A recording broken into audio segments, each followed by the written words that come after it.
Beautiful. I think recording has now been activated. So I think we are almost there. We have over 20 people on the call already. You are all welcome to the Aspire for Excellence Foundation webinar series. And today we will be speaking on the practical tips on how to navigate the current economic climate. It's no news that since the government changed hands in May 29th, the economy also, I would say, galloped since then. Fuel prices, I would say, tripled. Food prices also increased.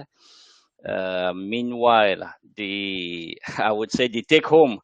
I don't know whether to say if it was able to if it's able to take people home. I know some people will argue that it never took them to the bus stop. So now I really don't know where it has taken them to. But in any case, you're welcome. Okay. This webinar will be uh, anchored by Oludare Medunoye.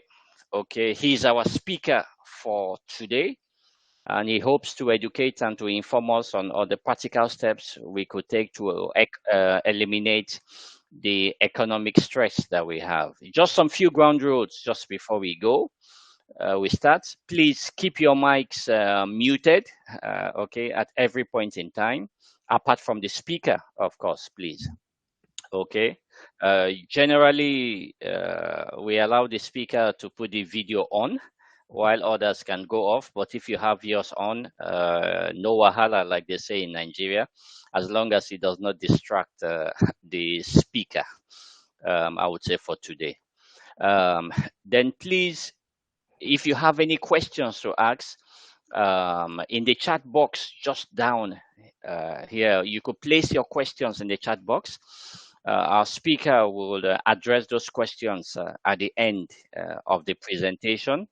Okay, so if you have any questions to ask, there is a chat box just here. I'm just going to put a message on the chat box. I'm saying, hello, everyone.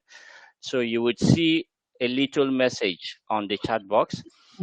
Please, you could use the chat box if you have any questions. Okay, he's going to attend to them. And finally, if you have if you want to receive the presentation or the materials, I'm going to drop the link for the Aspire for Excellence Foundation WhatsApp group. I'm going to place the link in the chat. You could just click on it and you will join automatically. And I will share the slides and the materials with you. You are welcome, Mrs. Titilayo Medunoye. Thank you very much for joining, and thank you for the moral support. It's appreciated. Just one more thing before we get rolling, I would like to introduce our speaker for today. Our speaker for today is called Dare for short. He's a technology and innovation enthusiast with over 15 years experience in the IT industry. He is currently the senior solutions architect at the global NGO based in Ottawa, Canada. Prior to now, he worked at Hears Holding, the company headed by or owned by Tony Elumelu, for almost 11 years, where he grew through the ranks quite rapidly. He is also a member of the advisory committee at Africa Prudential to advise on technology direction. He also sits on the board of Milky Express, Nigeria's first indigenous location company. He's the founder of Unoye ERP and Brilla IS. He's a lover of Christ. He's the author of a book entitled The Evolution of My Prayers. He's married to the most amazing woman in the world, Titilayo, and they are blessed with 2 children. Ladies and gentlemen, please welcome today Dare Medunoye. Thank you, Dare. You have the floor and you can put your presentation on right now. Thank you. All right, thank you very much. I'll put it on. I just wanted to thank you as well for the opportunity to speak to everyone here. I find this very honorable, and it's in line with what I believe the mandate God has given to me and also to my wife, which is to impact, to connect, to relate, and yeah, because God has called us to relationship, I believe, and that relationship is a posture towards providing impact and improving lives. I feel very honored. And so, as much as possible, please feel free to share questions. I may not have, just full disclosure, I may not have all the answers, but I would share my experiences, and we can even deliberate and talk about um, how to address some of the concerns or questions you may raise. So, the focus of today's topic is practical tips on how to navigate our current economic climate. Just brief introduction about myself, because if you are listening to me, it might be worth evaluating why you should listen. First is that I'm a believer with a mandate. Like I said, I believe that God has called me um, to be a speaker, right? So I have speaking engagements, I preach, and I believe He has called all of us to share His light to the world, especially for those of us who believe in Christ. I'm a business owner. I'm also an experienced professional. I've been working for a while now, and I've gathered a lot of experience working, and thankfully I've grown significantly, and I'm still growing. I'm also an innovation enthusiast, meaning that I believe in the power of ideas. I believe in the power of thinking outside the box, which we really, really need in this season. And I also believe in ideas, ideating, and there's a process of how you can transform your ideas to innovation. One thing is to ideate, to dream. There's another process of converting your ideas into actual innovation. I remember an idea I thought about almost 20 years ago. Brilliant idea. The idea was largely around how to address traffic. I mean, if you live in Lagos, without any doubt, I'm sure you're not immune to the traffic situation in Lagos. And being in that situation and knowing that I have to continue to endure this traffic, I thought about it. Would it not be nice if I had an idea of the routes, the traffic on the route to work or to wherever I'm going before I leave the house? So I imagine having a billboard that sort of shows you or gives an idea of the route to take, so you can make the wise decisions before along your journey or before you leave the house. But I didn't know how to go about doing anything. I didn't know who to reach out to. I didn't know how to transform that idea into actual innovation. And a couple of years back, I was driving maybe on Tomiland Bridge, and then I saw a billboard that I think on Tomiland Bridge now you're able to see an estimate with different routes, and it helps you make a decision. So meaning that a lot of people think, a lot of people dream, a lot of people ideate, but only few are able to convert those ideas into impact, I would say. Why you should listen to me? I've made mistakes as an entrepreneur that I believe you can learn from, and you don't have to make those mistakes. There are things I wish I knew earlier, and I'll be sharing some of those. I've succeeded as an entrepreneur. I'm grateful for that. And I've also succeeded as a professional, like I mentioned. And I also share the role of my faith and how my faith has evolved in the course of my growth over the couple of years.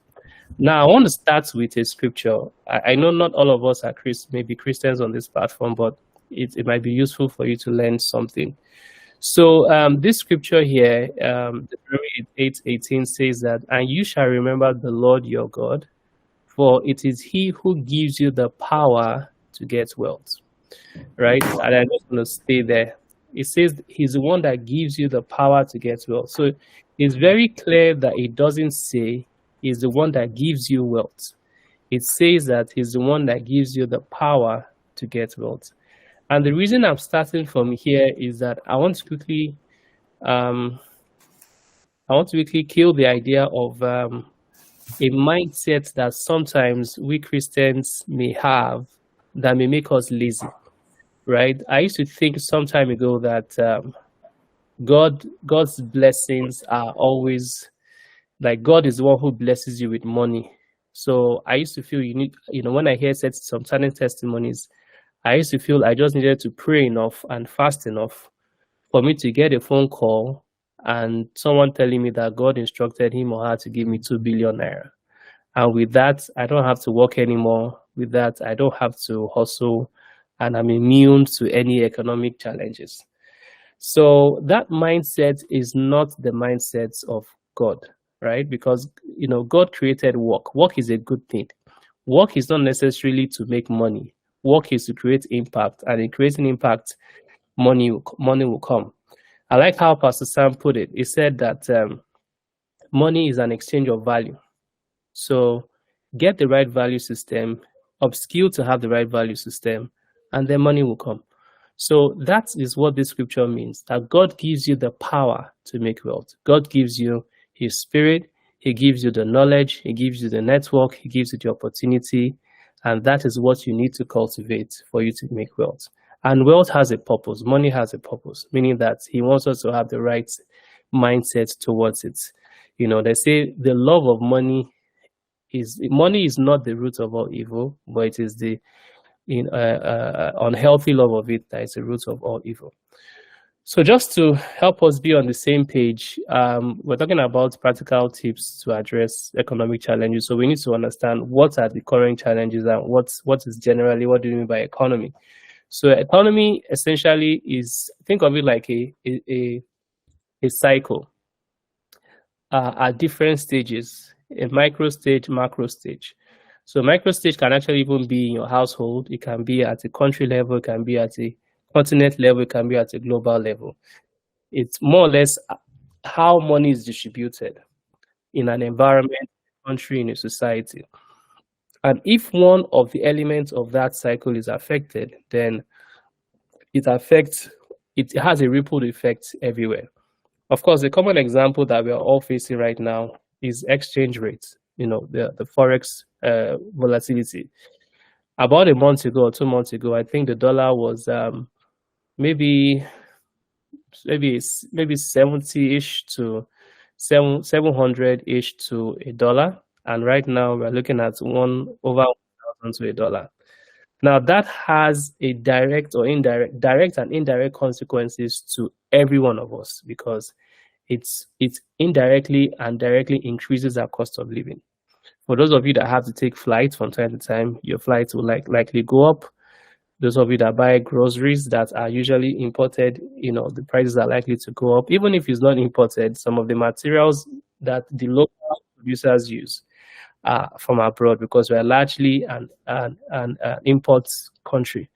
So that has its effects on the environment. And when a business that is highly dependent on Forex maybe goes down, then the jobs are affected. The jobs that are associated with that business, will also be affected. And let's say someone loses his job based on that.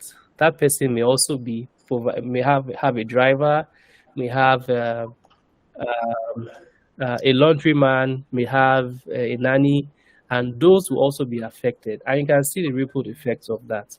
So a couple of things are affecting our economy, especially now in Nigeria. And one is from a global level. There are threats of something called a recession. And a global recession would definitely has its ripple effects in our country, Nigeria.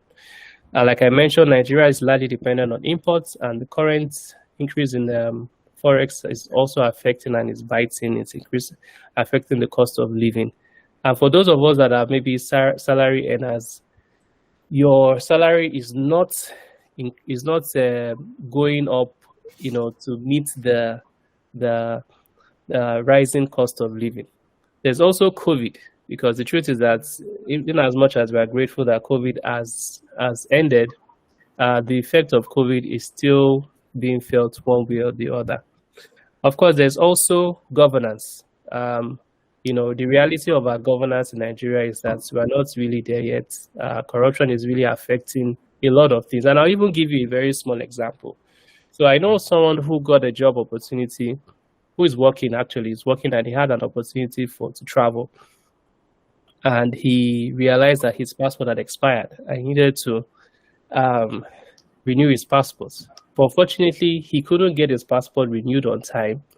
Uh, and um, and that affected his opportunity to go on the foreign travel. So why? Because there's some form of governance or corruption around the passport issue. Good enough, I'm hearing now that the new minister responsible for that area has cleared the backlog and is also now promising that passports will be delivered um, to um, to people's homes. That's amazing. So we need to understand that in as much as yes, we know Nigerians were entrepreneurial, we're resilient, the government is responsible for providing the enabling environment. Because the cost of doing business in Nigeria is expensive. It's very, very difficult because you're responsible for power, you're responsible for a lot of things, and things are very dynamic. So this gives an idea of the economy that we belong to. Business owners right now are struggling, if I may say, because on one hand, their expenses are indirectly going up, but they can't automatically also raise the salaries of workers. I know a couple of companies have done maybe 20% raise, 15% raise, but even with those companies that have done that, you would agree with me that it's not necessarily at par with the rising expenses or cost of living. Some companies have also introduced policies like maybe working from home, etc. But again, if you're going to work from home, you need lights to power your laptop, your internet, and all other things. So all this inflation, all these are things that are affecting, the economy. Now, I want to share a couple of things that I believe can help us navigate the situation of things. And I will start with identity, right? The concept of identity as a Christian, if you allow me, is to help our self-esteem. Because if we don't have our self-esteem intact, and if we don't have our core intact in terms of who we are, then we will be affected by the things we hear, and will be affected by everything that is going on in the society. You see, one of the things that we take for granted in Nigeria is mental health. Um, on a lighter note, yesterday I was a couple of friends, and I think there is this Nigerian courts show that they do in Nigeria, where you have married couples that will bring their case judge. And then there was this guy apparently who lost his job, or his business got burnt. And afterwards, he got into drinking, and he was, maltreating his spouse, etc. And we're analyzing it to say what will get a man to a point where who was providing for his family, who was not drinking, who was responsible, what will get him to the point where he just lost it. He just became an alcoholic, started maltreating his wife. He didn't care about his children. And we realized that the truth is that we may not be able to know because we are not in that space. And we might be underestimating, the mental health or the mental challenge of dealing with that type of circumstance, because maybe you may just feel hopeless. So what I'm saying is that Nigeria and other situations can put you in a state of hopelessness, or a state of despair, a state of what will I do? For those who have the opportunity to travel, who have support system, who have one form of coaching or the other, you may not really understand it. But for someone who is just relying on a job to take care of his family and extended family, losing that job can have a serious mental challenge, towards you. So the concept of identity in Christ helps us know that we have a direct relationship with the maker of the world, the maker of the universe, and that he values us and he has a purpose for us. So that significantly helps our self-esteem. And I try to use a scripture for that, which says that, The Spirit Himself, which is the Spirit of God, it bears witness with our spirit that we are God's children. And if we are God's children, then we are joint heirs of with Christ. So for me, how I see this is that it gives me a feeling of value, like I'm valuable, no matter how everything around me may be, or no matter what the environments or circumstances may be sharing with me. I am valuable. There's a value that God sees in me, and there's a purpose for which God has brought me here. And if I have nurture this relationship with Him enough, I will begin to manifest that value.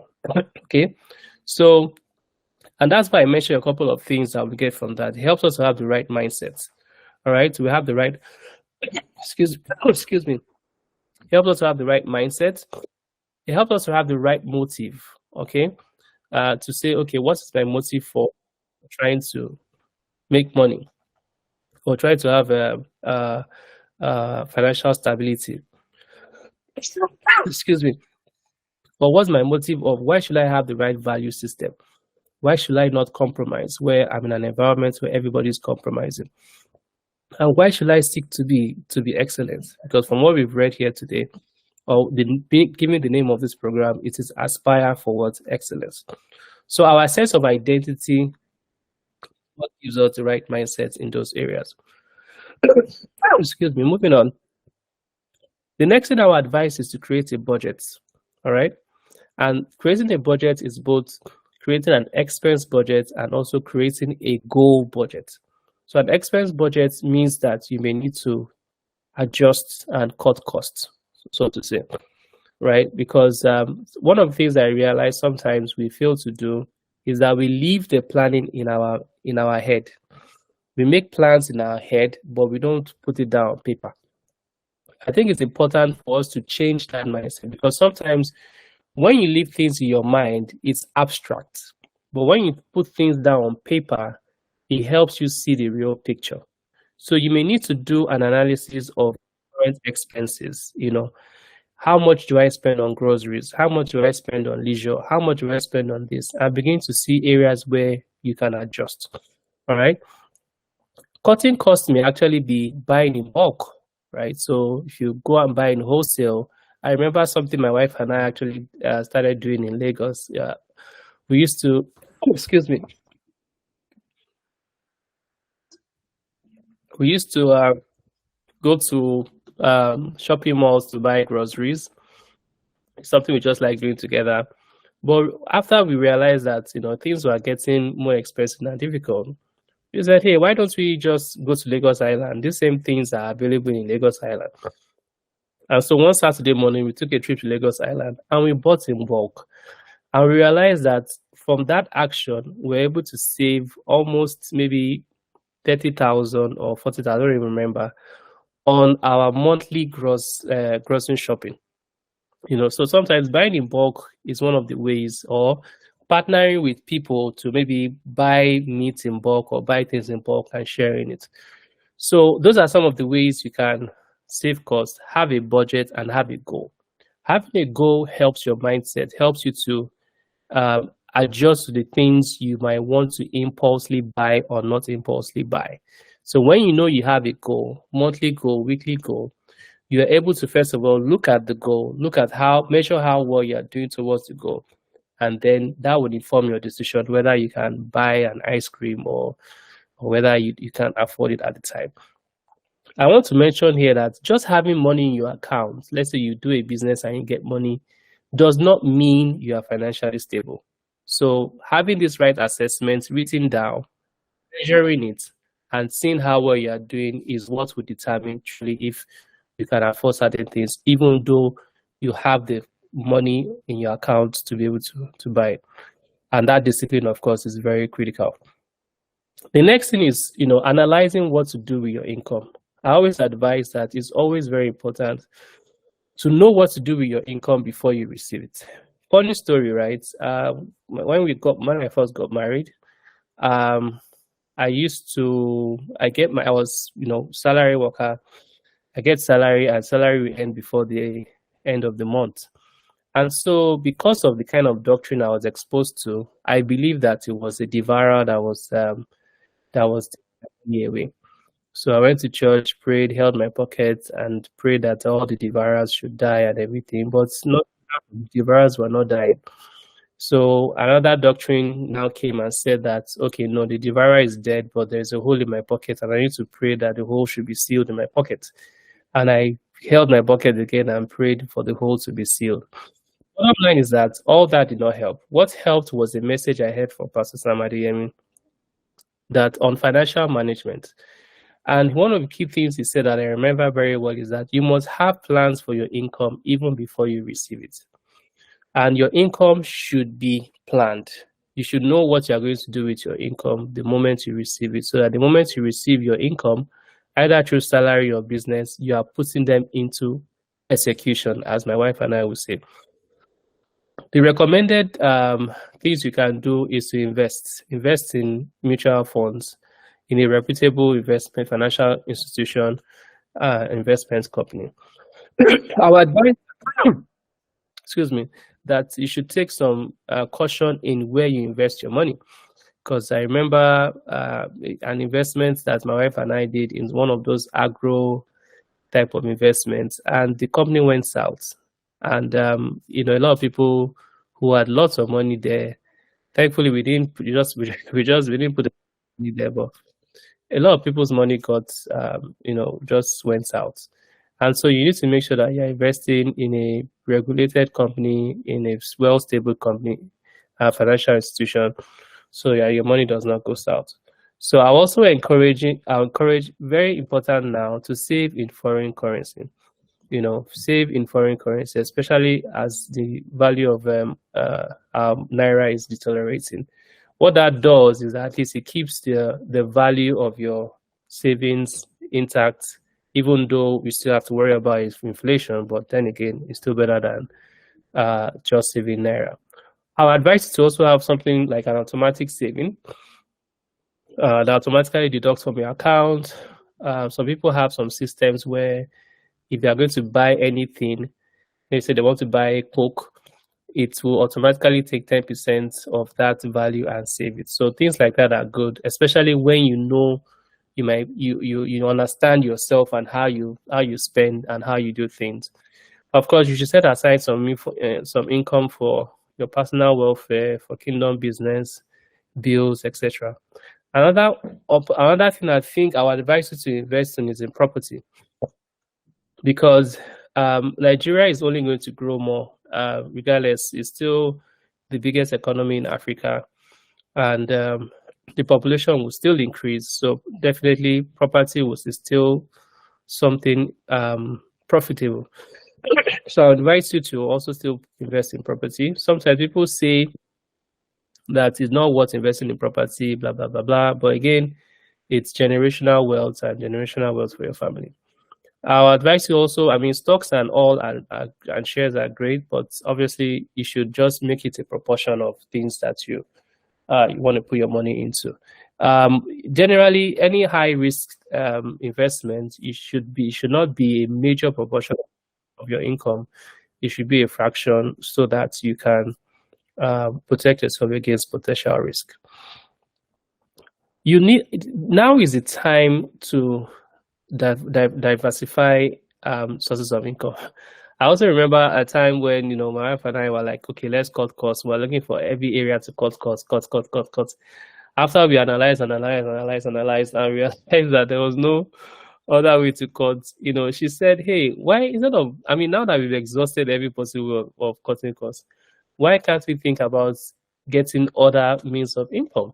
And it was a light bulb moment that the reality of Nigeria is that you may not be able to depend on salary alone if you're a salary worker, or if you're an entrepreneur, to focus on just that one source of income as an entrepreneur. You may need to be able to diversify and see how you can either collaborate or have sources of income one way or the other. Sometimes it may mean investing in someone or something or a business, because you may not have the time or you may not have the opportunity to be able to, be involved in day to day. All right. And also, it's also a time to see how you can earn in foreign currency. The world has become a global village. All right. So you must change our paradigm from thinking that you can only earn in naira. You can earn in other currencies now, because the world is a global village. If you have, for example, a portal or a platform or a software that can serve people across the world, that's it. Your is a way of earning in other currencies. Okay. And I really want to emphasize on this because you see, the problem, one of the challenges we have in Nigeria is that the skill sets that our universities, our education system is producing is not necessarily at par with what the world needs, or the skill sets that the world needs. So we have a lot of graduates, but those graduates cannot fit or don't meet the job expectations. As much as we say there are no jobs, there are no jobs. If you go to the popular, you'll still find job vacancies. So there's also some things are not at par, so to say. So the encouragement here is to upskill where you have to, and think outside the box. There are a lot of jobs that people do now that are not the conventional jobs back then, that are just people thinking outside the box. I remember hearing Pastor Sam mention something about back then, years ago, comedy wasn't a thing. Nobody thought that you could earn an income from being a comedian. But now it's a major industry, it's a big industry, it's a industry that is bringing value in millions of naira or even billions. The next important fact is to stay informed. Knowledge is power. Honestly, knowledge is, I think it's Bishop Oyedepo that said that every man's mountain is a mountain of his ignorance. Just having the right knowledge can make the difference. It can make significant difference in the things that we do. I was sharing with a couple of friends, I think it was where I was speaking, that making money sometimes is not really difficult. It's just having the knowledge and having the network. A good example was that if you for example, in the insurance industry, right? If you find a company that is willing to insure a car or insure anything, if you take that business to an insurance company, you can earn commission, and the commission is like almost 3%, or is it 3% of the value of the car. So without just being a broker, just being a middleman, just being, who needs what and who has what, and bringing them together is value. So you must be hungry for knowledge. You must be aware of your environment. You must be aware of the trends in your environment. What is the government saying? What is the government likely to do? What are the policies around me? And if it's in the area of what you do, you must have the knowledge of the skill. Update your skill sets. Knowledge it cannot be overemphasized, especially in these times that we are in. As things are terrible, there are people in Nigeria that earn in dollars, right? There are people who earn in foreign currency, and by that they are pretty much immune from the challenges that someone who is earning in naira has. So this is a very, very important point that I will emphasize over and over again. Of course, I've mentioned this already, so I won't stay on it. It's important to invest wisely. And investing wisely here can mean not being greedy. If you hear an investment that sounds too good to be true, it's probably too good to be true. All right. So don't be naive. I know, my wife and I would often mention and talk about some of our support staff who got in trouble, for being naive. The other time, one of them said that he got a chat from P Square. P Square reached out to her and said that he's a big, he admires her as a fan, and maybe he wants us to invest in his business, And then how much was she earning? She, transferred everything to P Square, and that's how the money went. So we will have to be wise in how we invest and what we invest in. And like I said, one critical caution is not being greedy, and not overly taking risk. especially if you're a family man and if you have responsibilities. You don't want to put your family into a very difficult situation. Yeah, so again, mentioning this, right? Skill development and having a product. You see, there's a scripture that I like that says that the race is not to the swift, nor the battle to the strong, but it says time and chance happeneth to them all. So I've come to realize that life sometimes is about having a product. What products do you have? What do you have to offer? If someone meets, sometimes I'm sure you probably see it on social media where people will say 1 hour with Dangote or Elon Musk or $50,000 or something like that you choose. So, sometimes people don't understand the value of that, 1 hour or 1 minute or 10 minutes with so and so person because the public product. If you have a product or a value system, you will see the value in having a meeting and opportunity to meet people like that. So it's important for you to have a value. If anyone should wake you up anytime and say, what value do you have? What product do you have? You need to be able to say something because time and chance is the opportunity that God gives to us. Being at the right place, the right network, and having the right value system or the skill set is what gives us value. And I also want to mention here that we need to leverage God's grace to be able to think outside the box and take some level of risk. Sometimes going the road less traveled can feel very lonely and scary. But the people who have made big differences in life are the people who were courageous enough to take those decisions and to do the things that normally people are afraid to do or just feel comfortable in their comfort zone to do. I believe that our world is changing. It has gone beyond the world of, oh, let me just, if I can just find this job, if I can just do 2 jobs, if I can just do 3 jobs, I'll be okay. No, I believe God wants us to live a fulfilled life. He wants us to live a life of impact. And if you're able to, not allow fear to consume us or limit us, would come up with ideas and things that we'll be able to do and be able to provide value. So I'll probably still emphasize on that point much more. Now, speaking about some things I wish I did earlier is networking. So I would consider myself naturally a shy person, especially growing up, and I just wanted to be in my comfort zone. I worked with Tony Elumelu for almost 11 years, and being in that main office, we had the opportunity to meet very, very influential people because we always had networking events from time to time. Mention it, presidents have come, um, ambassadors, government agents, just mention it, very influential people from time to time. But I realized that I used to feel like, hey, little me, how much was in my salary or how much my accounts? What do I have to say to this person? But that mindset is wrong. Learn to network. And networking is just meeting someone, knowing what the person does, and letting the person know what you do. That's it. Because it always has a way of bringing value sometime in the future. That's pretty much what networking is. Meeting somebody, understanding what the person does, and explaining what you do to the person is networking. And interesting enough, and I'll relate this to something I call integrity is a value. Is that some of the businesses that I've done, software businesses that I received, are not the ones that I directly went and pitched. There were referrals. Someone just said, someone needed a software or needed something, and the person was like, "Hey, why don't you call Dari? This is what Dari does. Dari may be able to help you."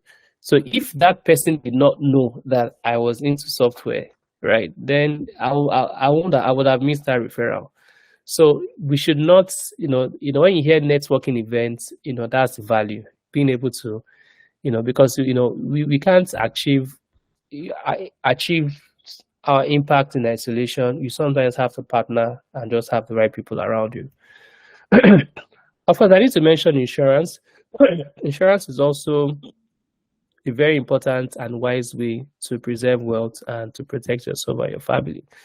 The insurance products right now that cover you against job loss, against property loss, or against life as well. So I also encourage that you should consider insurance as something that you do. Insurance always seems like something that you do last when you've paid all your bills. But in retrospect and looking at how things are, I will encourage you to have some form of insurance cover.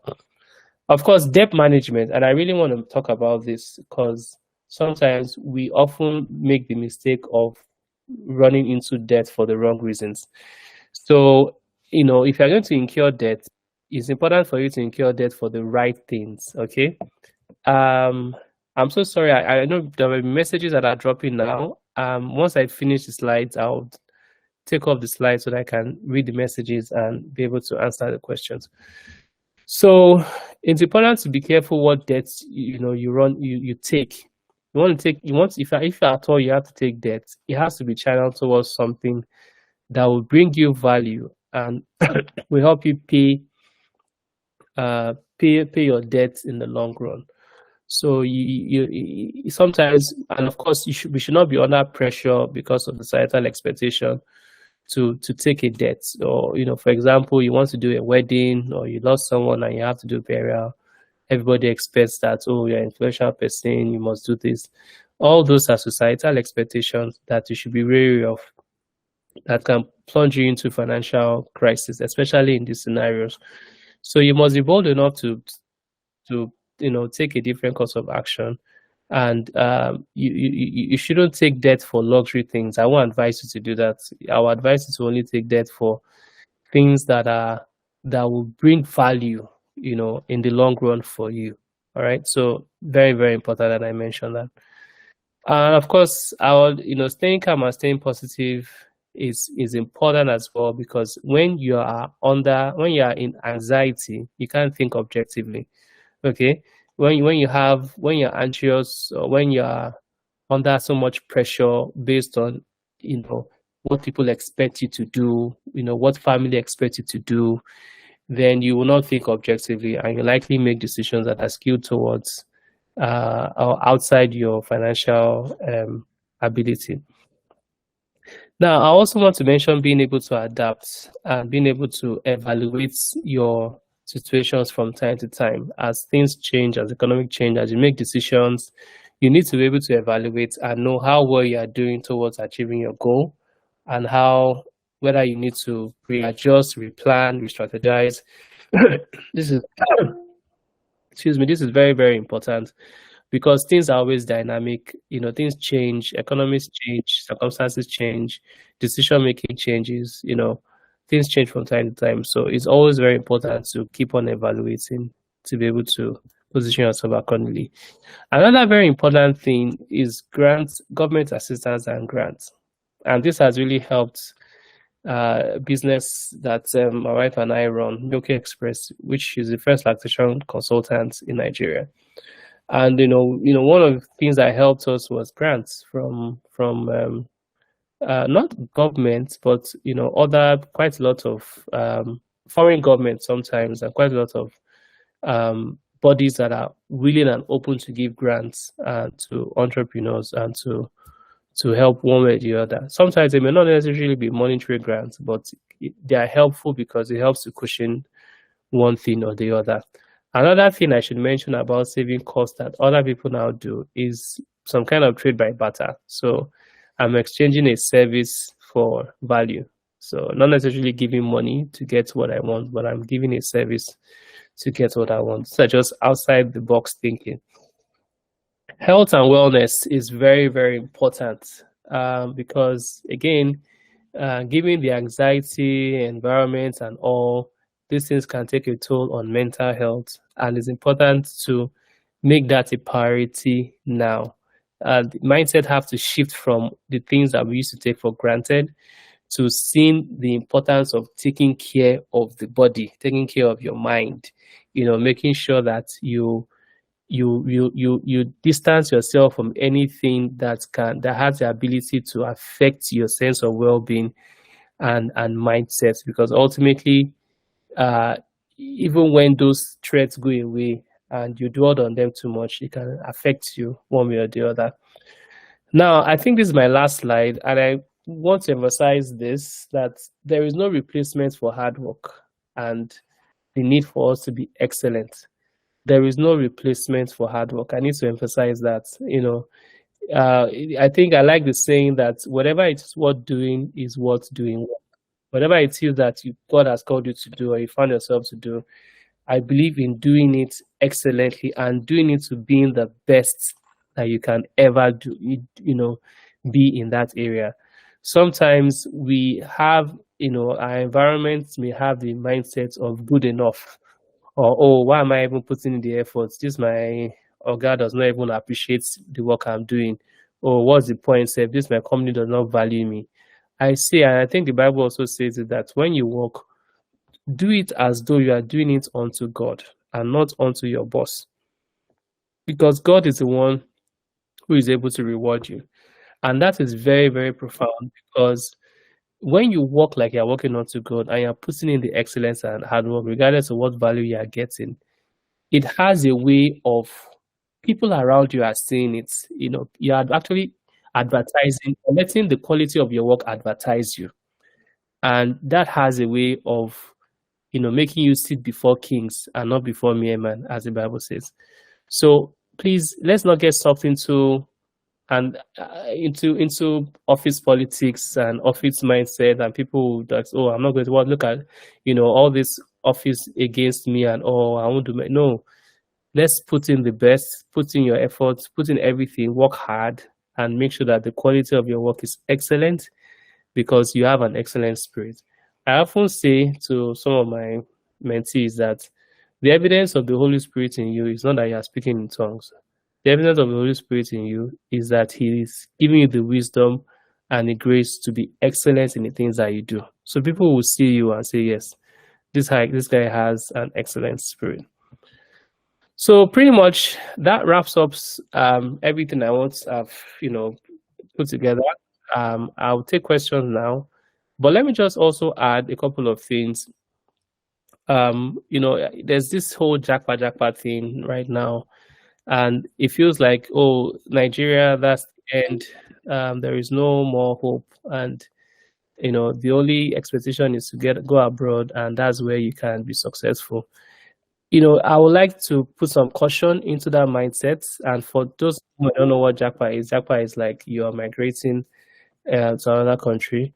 You may need to go on YouTube and hear the testimonies of some people that have taken that decision to evaluate yourself and that decision very well.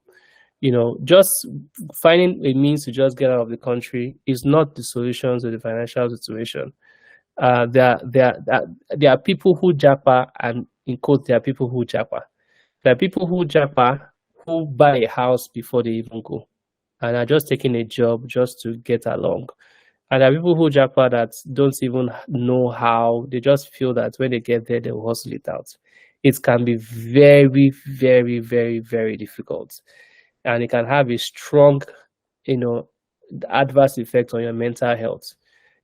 Sometimes we underestimate the weather condition abroad. It can be very difficult because it's not like Nigeria where pretty much anything. I mean, it's hot, but you can walk, literally just wear a shirt and walk around. But when you're in an environment where you always have to move, you have to walk outside, and you're in freezing temperature, and you don't have a place to go, it can be very, very damaged. It can be traumatic, and you also don't have the support system you have in Nigeria, and it's a system that has been built you need to work to have money to pay bills.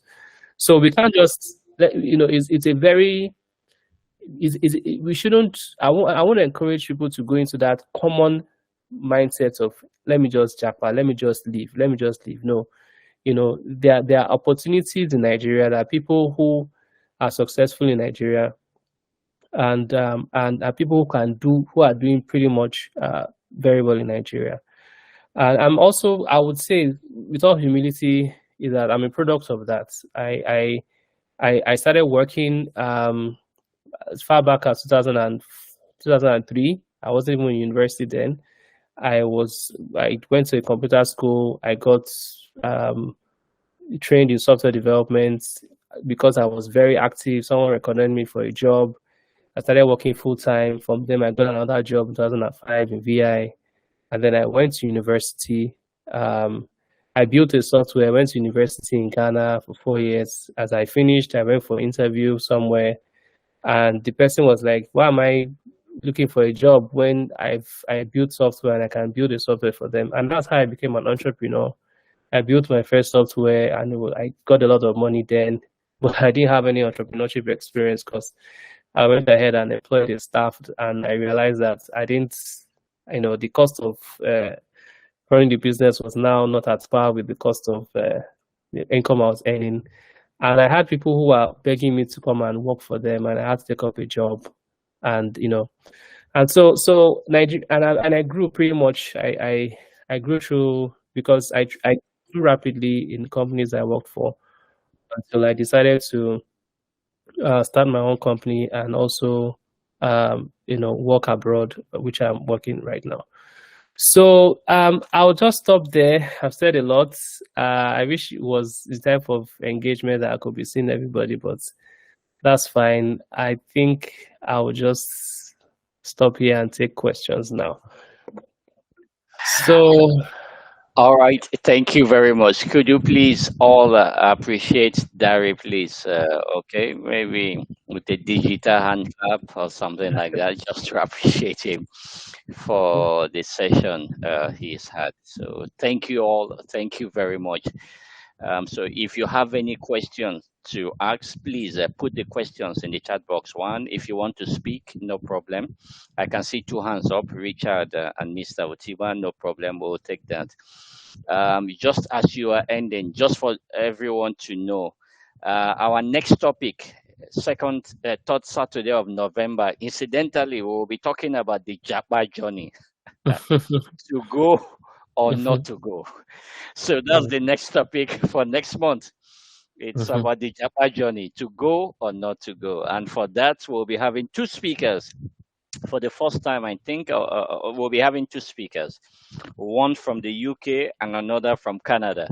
And they'll be talking about the Japa journey. Okay, well, that's for next month. Let's come down now to economics, what you've spoken about. Usually, I take some time to do the summary, but I think I see we have a lot of questions because the number of people came in just a bit late. I don't know if I can do the summary again so that we can have a lot of time for questions. There are a number of questions that are up, okay? So maybe we go straight to the questions. I may have to skip doing the summary for this time. So let me go to the question, to the chat box.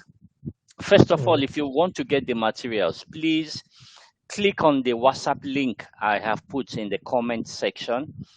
You will join automatically the WhatsApp group, and there I'm going to share this presentation, please. If you want to get the presentation, just click on that WhatsApp group. I'm going to drop this there. Okay.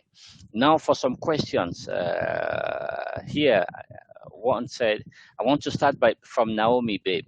I want to thank you. Okay, no, this is Adamu. Okay, I want to thank you for I want to start by thanking all those who put together such a program as this. My question in terms of diversifying, could something like forex trading be a good option? So this is the first question for the night. Okay, this was asked at 2018. Go ahead. Yeah.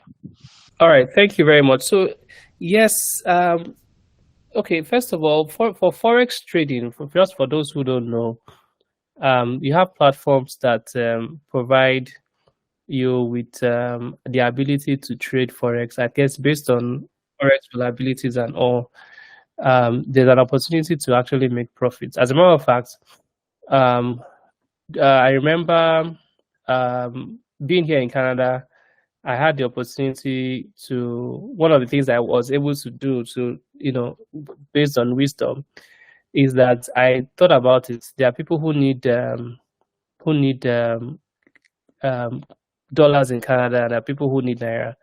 If I'm able to find both and agree on rates with a commission, I get value. So the higher the volume, the more the income that commission that I get, and I was able to get good value from it, based on the value system. That's also speaking to thinking outside the box and being at the right place at the right time. Now with forex, right? I would, I would just, the only caution I would encourage is to limit the amount of money that you invest in it, right? Because again, it can be volatile based on exchange rates. So any type of investment that is high risk, it shouldn't take up a major percentage of your income. You should invest wisely in it so that if anything goes south, it does not affect your entire business. And I'll give you a real life example. Let me just, for confidential reasons, there's a family member who worked in an oil company, and he, when he resigned or retired, they give you a lot of money, and he put pretty much almost everything into stocks. And in 2008 or 9, when the stock thing happened, he lost pretty much everything, and he had partial stroke. It affected his health. So again, it goes into how being meticulous in the percentage that you invest. So yes, you can invest um, in that, but please just be mindful of how much money you invest in it. All right, thank you very much. That brings to mind the proverb, do not put all your eggs in one basket. That's it. Good. Okay, so that brings to mind the point you made on diversifying your income. Yeah. Okay, the second question we have on the chat box is, how did you overcome your shyness to start leveraging your network? Oh, very good question. Very good question. So two things. One is awareness, knowing that my shyness was not helping me, and my shyness cost me a lot. So, and maybe because I'm a family man, I know that I have goals and I have family to take care of. I feel it to be irresponsible of me to say I will not take an opportunity because I'm shy. So when I, having that knowledge of knowing that, you know, uh, this shyness can cost you is one thing. The second thing is training. Excuse me, is practice and training. You have to learn communication skills. You have to learn, how do I meet somebody and in less than 2 minutes be able to introduce myself, and and let the person know what I do and carry on a conversation. So when you have that, and when you learn that, it gives you confidence. And when you've been able to do it with one or two or three people, then it gives you a lot of confidence. If I may add the third one, deliberately look out for networking events and attend networking events. Sometimes you can practice with a networking event that may not necessarily even be in your area of influence, but just attend, meet people, excuse me, learn from how other people also network, and you know, and just do it. The power of networking is is is huge, and I would really, really encourage everyone here to make sure you are intentional about it. So yeah. All right, thank you very much. We have another question in the chat box. Sir, you recommended we start saving in foreign currency Mm. as the naira seems to be going south. So, can you recommend any platform where we can start saving in foreign currency? Okay. All right. I mean, I think most banks have the option for domiciliary accounts. That's even the minimal thing you can even start with. Just make sure it's a good bank that it's okay, and open a domiciliary account. You get your money, you change it to foreign currency, and you save it, right? The other option is that and again, caution has to be brought here. There are financial institutions like United Capital, if I may say, who provide the options of investing in dollars. I think it's called Euro. One is called Eurobond, and there are others that are like. So this is also another option, so that even though you are saving in foreign currency, your foreign currency is still generating value. The interest may not be very exciting, but it's better than, as we will say, at all kind of situation. So those are two ways. I know there are some new tech companies that are making it somewhat easier and all, but I would just like to just caution again, all right? Because I know that recently about six fintechs were unlicensed or were sanctioned by CBN also, and you just want to be careful because you just never know what is behind the hood of some of this fintech. If you put all your money there and everything goes out, then it might not be beneficial. So minimally, get a domiciliary account, put your money in, or just get a very good financial, stable, regulated financial company and save in Eurobond or dollars. Brilliant. Thank you very much. There's another question here. So you said we should start earning in foreign currency. It seems some people are interested in earning in foreign currency now. So it says, can you give us practical tips on how we can earn in foreign currency? I can't Brilliant. mention how many times you spoke south. Maybe now let me hear how we can go north.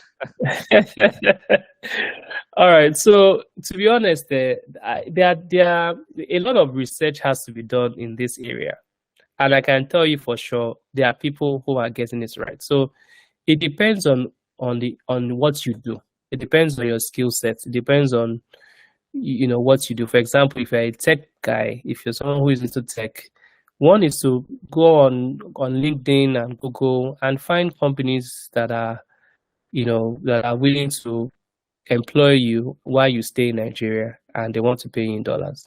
There are quite a lot of them now. A lot of them. Some of them are like maybe they make you like a sales kind of agent, or they make you do some different types of job. Some are remote technicians, and sometimes some are even real jobs. That don't want the hassle of migrating to their country, but they are willing to pay you, and you are here in Nigeria. There are quite a lot of them now. The second option is to build a product as a tech person. For example, if you build a software that anybody can use in the world, right? For example, this is just a lousy hypothetical example. Maybe a software that helps you convert a PDF document to a Word document. I'm just saying this as an example. That is useful to anybody in the world. And if it's available on the web, anybody in the world can access it.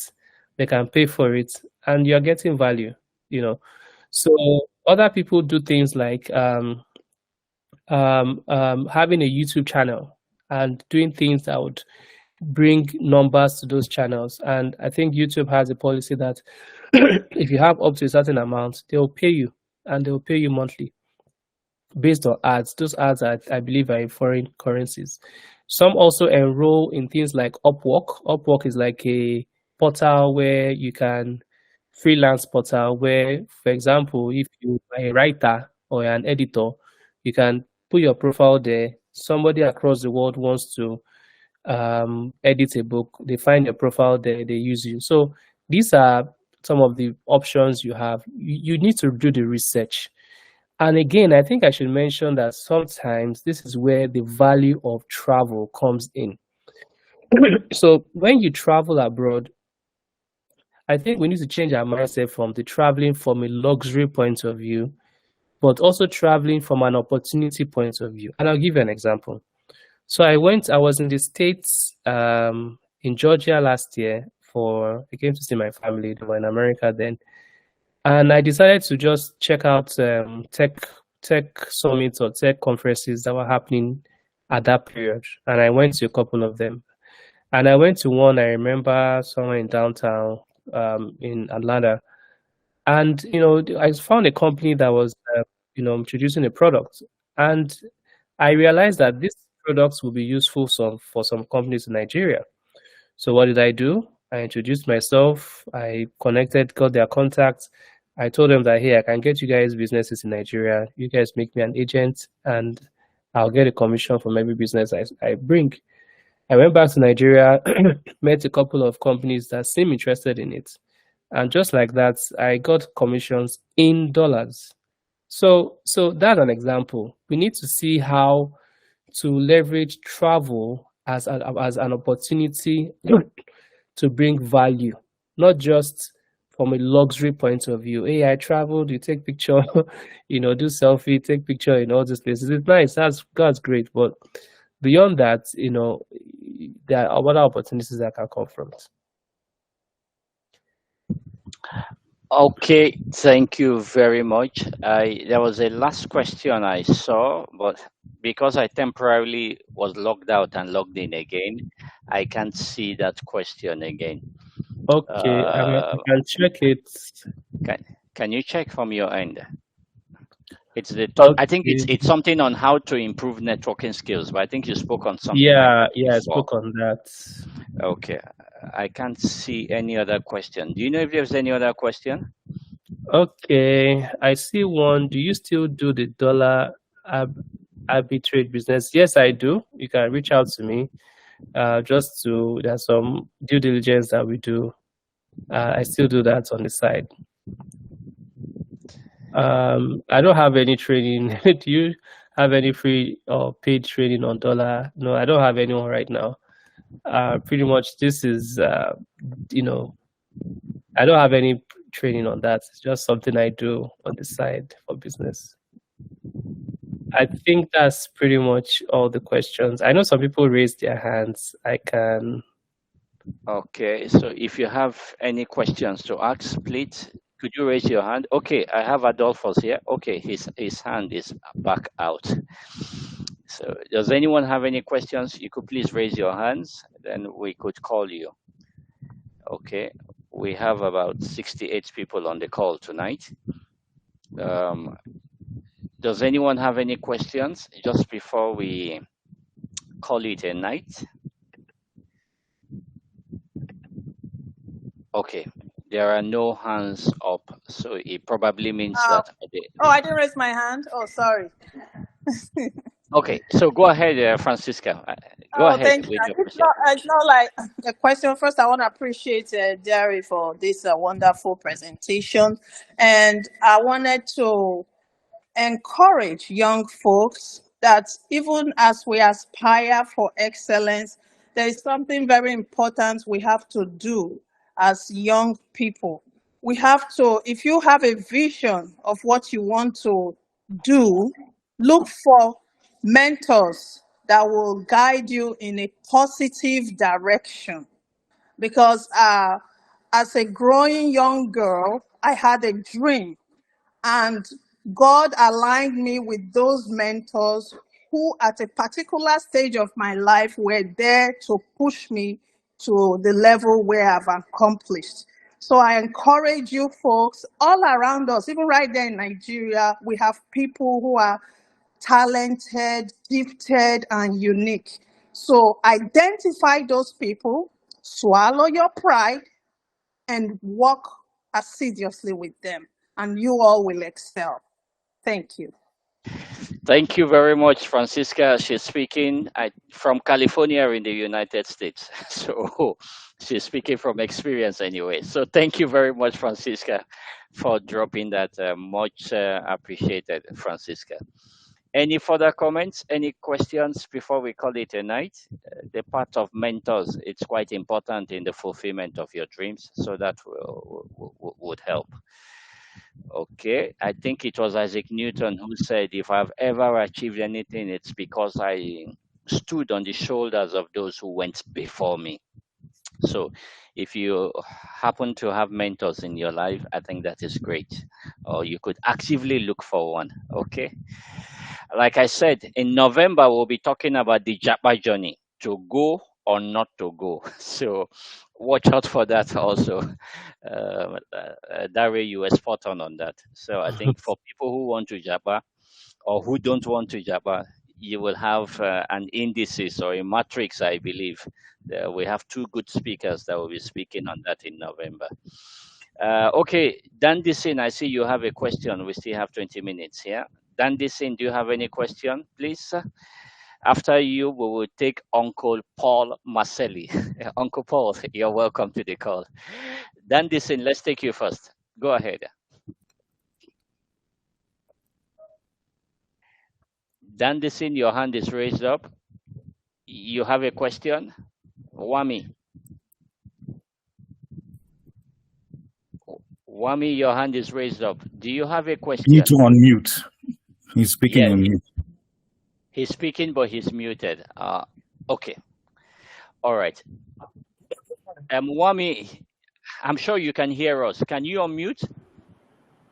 I see your hand is raised up. Okay, I think he has a challenge on muting. Okay, let's take Uncle Paul Marcelli. Uncle Paul, please, let's take your question or your remarks. Thank you. All right, good. So first of all, I want to thank the speaker for the very comprehensive presentation. He actually touched on all the important points. I just felt that I should emphasize or speak on 3 areas he mentioned, but from a slightly different perspective. And the first of these was he talked about being positive. And I want to encourage everybody, the youth or the other participants, to have what I call a positive mindset, an optimistic mindset, a mindset that everything will be well, that that you will succeed, that even when there are difficulties, that these are just temporary roadblocks, just the spirit of persevering, the spirit of never giving up, the positive mindset. It's very, very important. It's important because other people see it in you and you affect them. Your enthusiasm, your positivity affects them. People want to give you a chance. People want to talk to you. The second point I want to mention too that the speaker touched on is about this issue of hard work and excellence. In fact, you should make excellence a culture, that in everything you do, you want to be excellent. In every assignment, every project, you aim for excellence. You can control that part. The results, sometimes you cannot control it because of the environment, but you can control the part. And it just needs hard work, going the extra mile, making extra effort. It's a culture. Yes, it's a culture you have to cultivate. It's culture you have to remind yourself. Before you pass any work as finished, you look at it and you say, look, is this the best I can produce? Will this satisfy the audience? Is this something I will proud? Is this a mediocre job? Always go for excellence. Then the last point I want to emphasize again, or I want to support the speaker on, which is this issue of improving yourself, continuous learning. Identify areas, identify topics, identify subjects that are current. Identify subjects, topics that you need to know, that you need to succeed. There are so many resources online. Take studies, get diplomas, get certifications. And the speaker mentioned that now with certifications, you can even earn while being in Nigeria. With certifications you get online, you can get jobs in Nigeria. Just an anecdote. I was in Vienna and I had a problem with my Teams, and I called the Microsoft helpline, and somebody answered me with a Nigerian name. He helped me solve the problem, and at the end, I teased him and I said, "Oh, are you one of the Nigerians that have japared?" He was surprised because he didn't know I was Nigerian.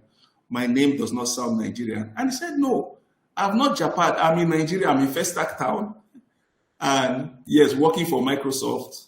And I got curious, and yes, he said he got some certification.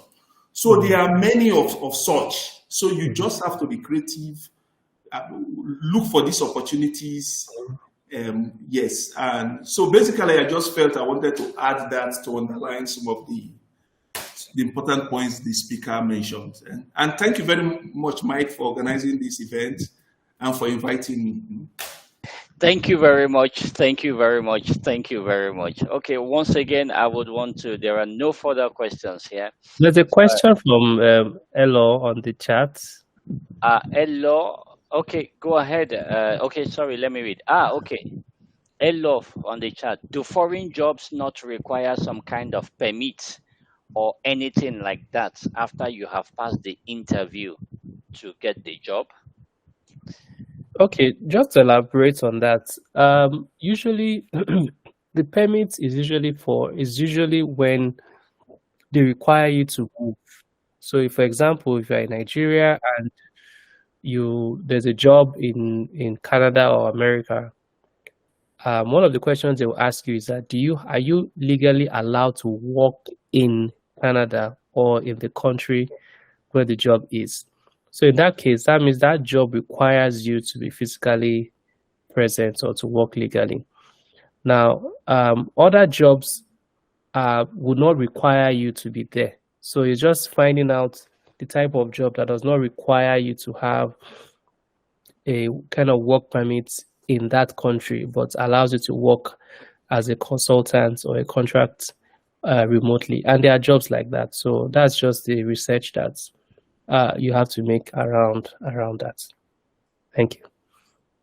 All right, thank you very much. Once again, could you all please put maybe digitally, please appreciate our speaker for the night, Mr. Dare. Thank you very much for. Thank you all so much for having me. Thank you very much. Thank you.